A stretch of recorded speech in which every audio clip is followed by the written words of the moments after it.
In 2 Corinthians chapter 11, verse 4, it says, "For if he that cometh preacheth another Jesus, whom we have not preached, or if ye received another spirit, which ye have not received, or another gospel, which ye have not accepted, you might well bear with me."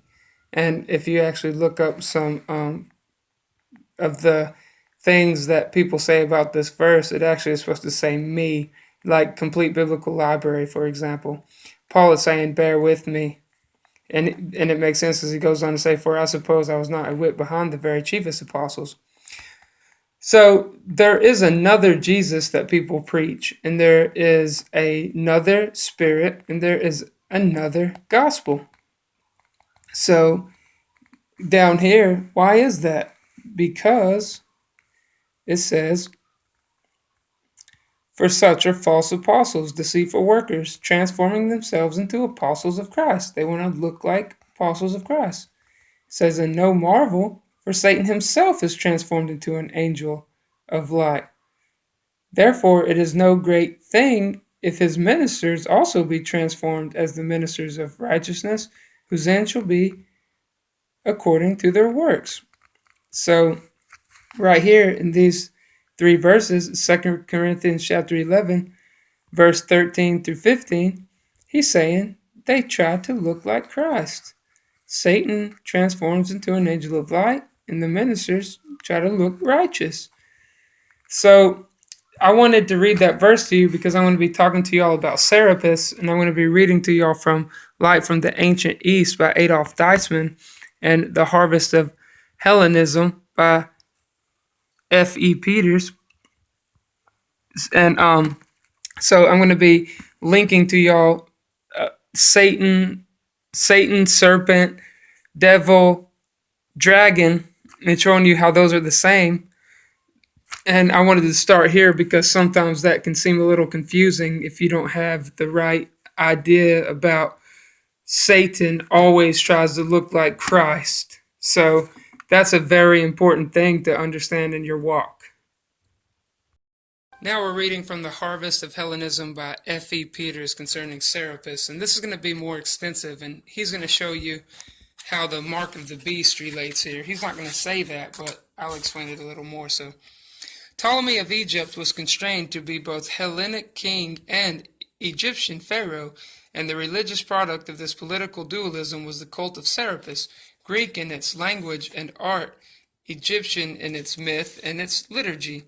The Seleucids built Hellenic temples to house the Cyrenian Atargatis and the Babylonian Marduk. In India, the Ethiodymids represented their proud numismatic portraits in the pure Greek style and read out of the royal titulature on the reverse side of the coin in Indian Prakrit.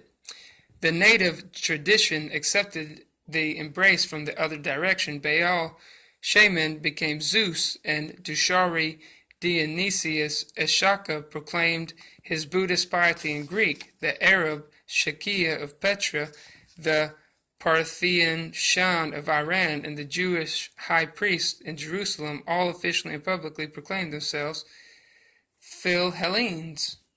So we see how ecumenism is all through here, and how they just begin to combine the gods, and they put their stamp of approval on whatever the king will. So everyone tries to butter up power and then try to get his stamp of approval. So right here it says, a native Egyptian, a priest of Heliopolis, Hellenized to be sure and instrumental in the Ptolemaic campaign to win the Hellenic world to the cult of Serapis. So they're trying to win everybody to worship Serapis. It says Ptolemaics wanted to win Grecians to the cult of Serapis. That was my little note there. Alright, here he says, to the Egyptians, Ptolemy was, of course, Pharaoh, though not perhaps with the same ritual insistence as some of his descendants. His mindfulness of his Egyptian image, his local Hellenic pretensions, and his overseas ambitions were all on display in the cult he organized in honor of Serapis, hybrid deity with a calculated hybrid liturgy. we see that kind of stuff going on in all the churches today. So, liturgy of ancient cults. Pharaoh was God in the people's eyes. That was my little note. Sometimes about BC 280, the new ruler of Egypt made public an international declaration of the divination of his dead mother and father as savior gods, Theas. The practice was widely imitated throughout the Hellenistic monarchies, except the Macedonian and later among the Romans, where the act of canonization was simultaneously a gesture of filial piety and a cementing of the dynasty's claim to rule. The first Ptolemy had insured himself with the cults of Alexander and Serapis. His son, who had no immediate connection with Alexander, needed something more suggestively dynastic. So one political power had been claimed. He claimed he was the son of the gods. So that was the idea being portrayed there. So right here it says, promenades in the royal zoo, alone outside the precinct, the temple of Serapis, the Serapeum, and its auxiliary library, and what was within. So this temple right here was pretty awesome, apparently, and that was the only one that could rival what was within in the little king's lair there. So religious temples only could rival the state's extravagancies. So over here, he's explaining, in the days of the Roman Empire, the Egyptian goddess Isis was celebrated everywhere with an elaborate ritual and a complementary mystery cult, but she was not the first god to come forth from Egypt in Hellenistic times. Before her, the eastern Mediterranean was drawn, or rather summoned, to another Egyptian deity, Serapis, who owed his brief but brilliant career to the political astuteness of Ptolemy I Soter. So, cosmopolitan, drawn to Isis, and the sacred remains were buried with pomp at Memphis, the remains of this divinized Alexander. Pomp at Memphis, and by BC 311, Ptolemy I had constructed around the dead saint, doubtless as a pledge of his own legitimacy, a state cult with its own temples and its own priesthood. The latter, including the king's own brother Menelaus, the serpent cult, was Ptolemy Soter's face to the international scene. The Alexander cult was intended to consolidate his position in Egypt. Cults, propaganda, promoting politics, that is, the king, the mark of the beast. So the kings always use religion to help them solidify their position in the throne. So possibly the Serapis cult was intended to have an effect in Egypt as well. He was, after all, an Egyptian god. All the early Ptolemies were pharaohs, but they do not seem to have pushed their prerogatives. The first evidence for an enthronement in the old Egyptian style dates from the reign of Ptolemy V, BC 203 to 181, a clear indication of the rising tide of Egyptian sentiment after BC 217. So, right here it says, in the days of the Roman Empire, the Egyptian goddess Isis was celebrated everywhere with an elaborate ritual and a complementary mystery cult, but she was not the first god to come forth from Egypt in Hellenistic times. Before her, the eastern Mediterranean was drawn, or rather summoned, to another Egyptian deity, Serapis, who owed his brief but brilliant career to the political astuteness of Ptolemy I Soter, as we've read. Some version or other of Serapis was current in Egypt before Alexander arrived there, and probably combined the features of Osiris and the bull god Apis. The cult center was at or near Memphis, and it was there that Ptolemy came upon it in its native Egyptian form. At this early stage of his career on the Nile, Ptolemy may still have been concerned chiefly with consolidating his position in Egypt, as attested to by his interest in the Alexander cult, but with the decisive events of BC 312, he stood full center on the stage of Aegean politics. His deliberate involvement in Syria, Cilicia, Greece, and the islands showed that his mind had turned to empire, and Serapis was to be his ecumenical god. The cult center was moved from Memphis to the magnificent Serapeum at Alexandria, A Greek sculptor devised an appropriate cult image, and the two religious eminences of the time, the imported Eleusinian priest Timotheus and the Hellenized Egyptian priest Manetho, took a hand at Hellenizing the liturgy and the accompanying myth. The result was a partially Hellenized version of an Egyptian religious phenomenon, intelligible, it was thought, to Greek and Egyptian alike, and eminently suitable for export. So Grecian ritual added to Serapis, packaged for export. They could sell it now. Isis and Serapis, deep ties.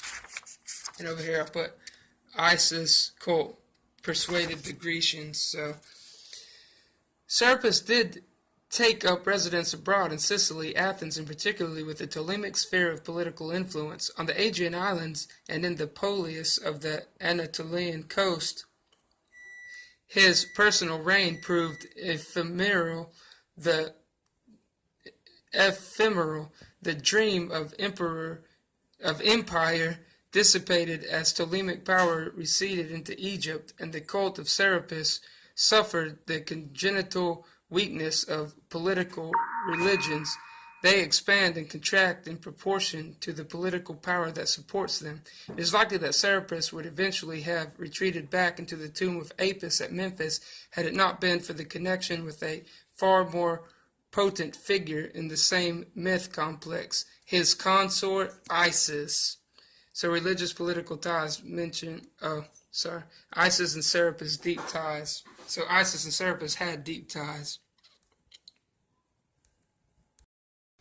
All right, so what I'm about to read, you can see how this applies to the church, which is Circe, and you can see how it applies to Masons. So, according to the Egyptian version of the myth, Osiris, Serapis, the son of gods, was treacherously murdered and his limbs scattered abroad by his brother Seth, Typhon. Osiris's wife and sister Isis then began a far-ranging search for the remains, aided by the god Anubis. She was eventually successful. Osiris was restored as lord of the underworld, and Seth was defeated in a combat with Horus, son of Isis and Osiris.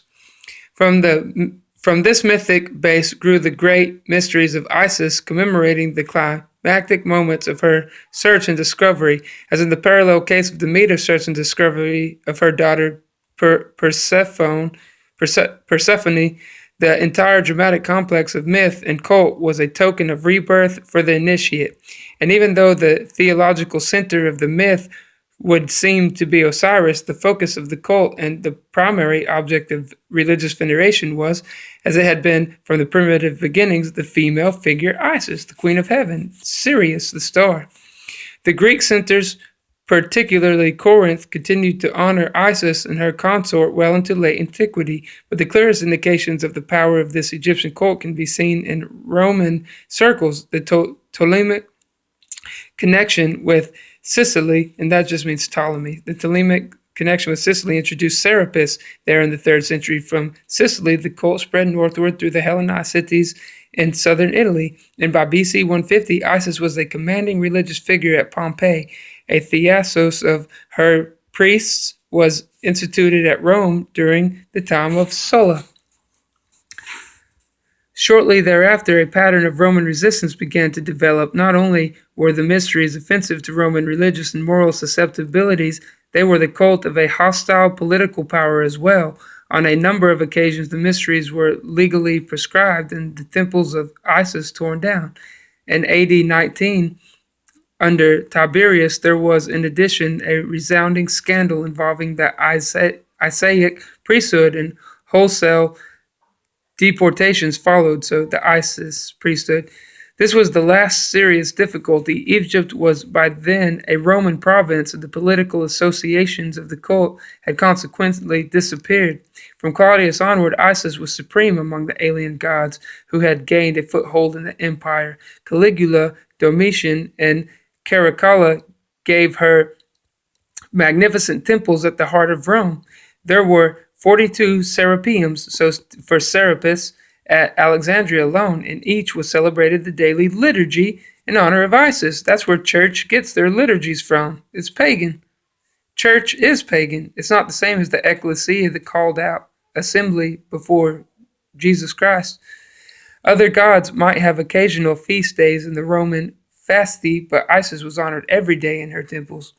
It is not difficult to understand the appeal of Isis. Constantly before the eye of the believer, she was the protected and celebrated object of a highly organized cult apparatus that had all the appearances of a church. The complex upper and lower priesthoods were almost certainly Egyptian dominated.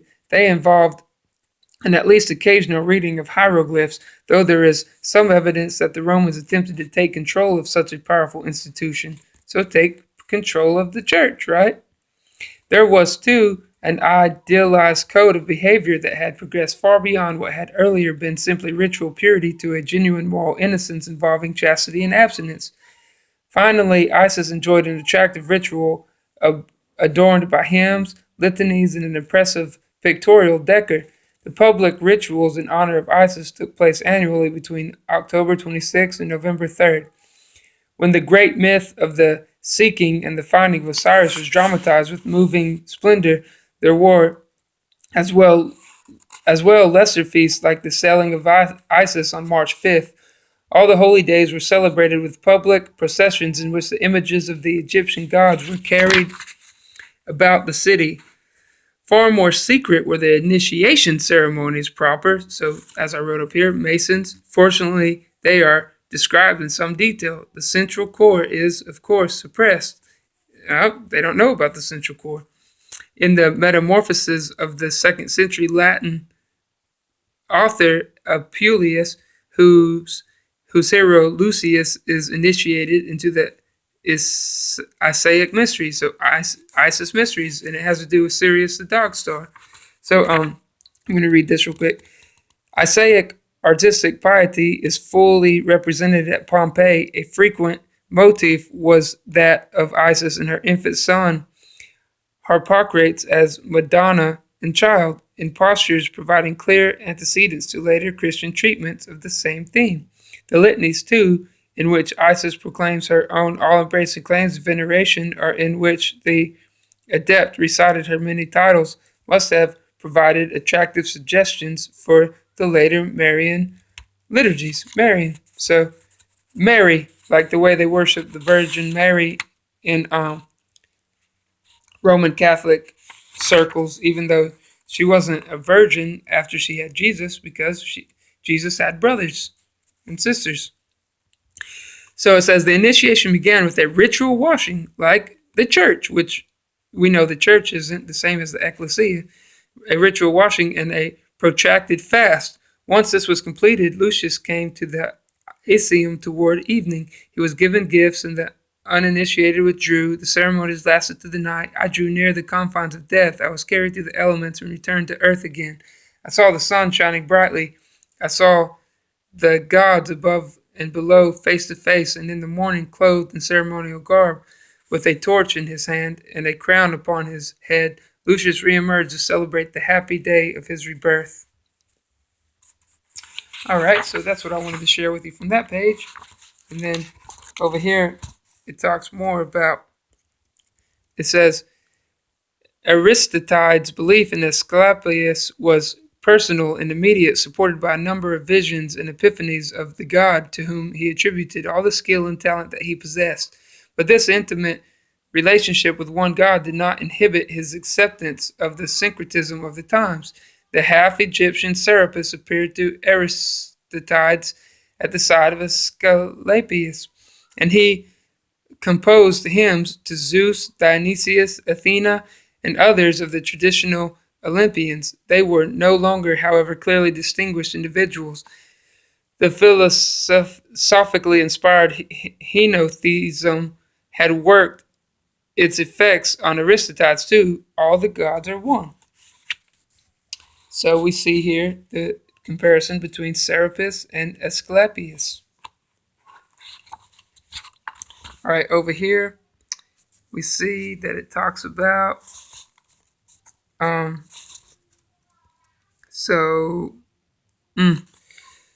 former is the imperfect but useful means of sanctification for the masses and capable of the contemplative prayer of the philosopher. The later is the work of the evil daemons who are the source of physical and moral evil for man, frequently in disguise of the benevolent gods, and who, from a liturgical point of view, delight in blood and flesh offering. They have, moreover, a leader, a type of Iranian prince of darkness who aspired to be the high god.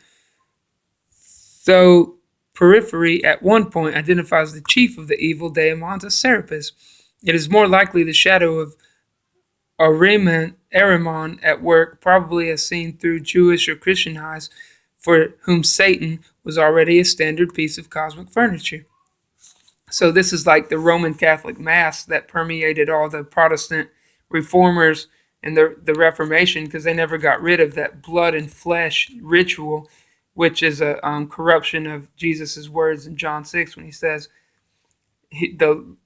his flesh he'll give for the life of the world. So that's speaking of spiritual things, not eating literal blood and flesh. And they actually believe through transubstantiation that the cracker and grape juice become literal blood and flesh. So you see how wicked that is just through what it's saying right there. So let me see. Does it say anything else here?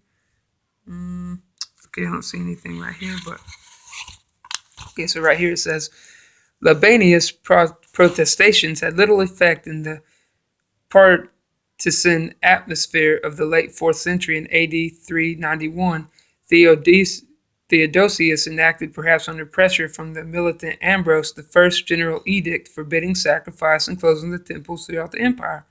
And he followed it in the next year with a law that made even private non-Christian cultus illegal. This was the official attitude expressed through the normal legal channels, but even earlier crowds in the cities and the countryside took matters into their own hands and destroyed pagan temples, frequently with a great deal of bloodshed, since the temples also had their defenders. Probably the most spectacular of these incidents was the destruction, sometime about AD 390, of the great temple of Serapis in Alexandria. For the Egyptians it seemed like the end of an era, and indeed it was, and in more senses than one. Along with the temple, the crowds put to the torch the great library that had been gathered there since the days of the first Ptolemy. So they burned the library of Alexandria. And I put right here, you should investigate the science of the mob. And I put clearly not actions taken by true Christians, because a true follower of Christ is not allowed to do those kinds of violent things that are spoken of there. So, all right. So the way that I got to these studies in both of these books, this one right here, Harvest of Hellenism. So I just went to the index and I looked up Serapis, and then I looked up the pages and read through them and circled and did a little notes on the side of what they were talking about. So the same here with this book right here, which is Light from the Ancient East by Adolf Deisman. It says Serapis, and it gives the page number. So you just go to the index, and the index will help you find your way. So, all right. I appreciate y'all taking time to watch, and take it easy. All right. Bye. So Light from the Ancient East by Adolf Deisman is pretty cut and dry concerning Serapis. So we'll just go through these real quick, or if I can. All right, so right here, this is just a prayer to Serapis. We can see that, let me see, I didn't actually circle his name here. Oh, there it is, Serapis. And then over here, it's a prayer. So it says, dedicated this to Isis, Serapis, Anubis, and Carpocrates. So just a writing dedicated to Serapis and other gods. And then right here, it's a person just saying a servant of Serapis. So you can see that this person, Zoilus, worships him. And here it is written in a letter by him. And then right here, it says that the cult of Serapis, at least as represented by Zoilus of Espindus, is, down to its practical activity, a hedonistic religion. So hedonistic means like self-serving.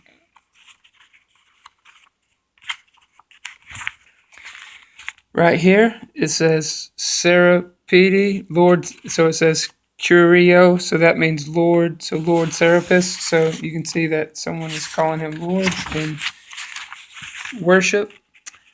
Serapis as savior. This person said, I thank the Lord Serapis that when I was in peril and sea, he saved me immediately. So thanking Serapis for saving him. And the Lord Serapis rescues him immediately. So it's talking about that same thing. So Serapis as savior. Right here it says, this he had served the Lord Serapis of his native country, and this is not without analogies. The worship of local gods in the Roman army. So they just they who prays for his sister to the gods in the foreign country where he is. So they pray by whichever god comes their way. Sounds a lot like people today. They just worship whatever as long as everyone's happy. It's ecumenism, right? So Serapis, Lord Serapis again, Curio, Serapidi, so Serapis. And then down here it says, this sentence occurs in innumerable prayer papyrus letters, is the stereotyped form of assurance of mutual intercession. So just prayer to Serapis. And then you see over here, it's the same thing. I make intercession for thee day by day to the Lord Serapis. So another prayer to Serapis. Then right here, remembers his mother in prayer daily to the Lord Serapis and hopes for an opportunity of reestablish communication with her. So, mother of his prayers to Serapis were mere phrasing. So, prayer to Serapis again. Serapis, and then Curio again. So, Lord Serapis. The Lord Serapis, I make my intercession for you daily to the Lord Serapis. So just again and again, we see that it's worshiping Serapis. So it says, lately come to the light represents a missionary document of the cult of Serapis. So Serapis missionaries. Serapis is evidence of Isis worship. Here he says, a Berlin dissertation 1906 underestimates its importance as evidence of the worship of Isis. So Serapis was a part of Isis worship. The Lord Serapis lands in Italy, right, and writes to his father. So, just been saved from peril on the sea by the Lord Serapis. That person thanks Serapis for him being saved. So, Serapis sailed to Ernst Curtius has collected records from Nepactus, sailed to Dionysius, Charonia, Tithera, and Coronia sailed to Serapis, Chalia sailed to Apollo, Nesiotis, Ekklesia, and Styrus sailed to Aesculapius. So I'm going to do some more study on him too, since the serpent god and him they're both considered serpent gods. So that should be interesting. Apollo or Serapis or Aesculapius. So let me see. And everyone knew that within the circuit of that commanding summit lay the shrines at which Apollo or Serapis or Aesculapius the healer brought slaves with the price for freedom. Then in the evening assembly was read the letter lately received from Ephesus, and straightway the new healer was present in spirit with his worshippers, giving them freedom from another slavery, redeeming with their price the bondmen of sin and the law, and that price no pious fiction first received by him out of the hard-earned denarii of the slave, but paid by himself with the redemption money of his daily new self-sacrifice, rousing up for freedom those who languished in slavery. So as we said, Satan always tries to look like Christ. Paul made that clear. It is, of course, chronologically possible, but not at all probable, that the Serapis formula was influenced by the Christian one. So, and then it talks about the eating at the table of devils. And then down here it says, invitations to sup at the table, literally couch or sofa of the Lord Serapis. So then right here you see Curion Serapis, the Lord Serapis. All right, so that's pretty cut and dry. And the harvest of Hellenism is going to get a little more extensive, and we'll be talking about the mark of the beast and how these cults always tried to get the patent of the king. All right, thanks for watching. Bye.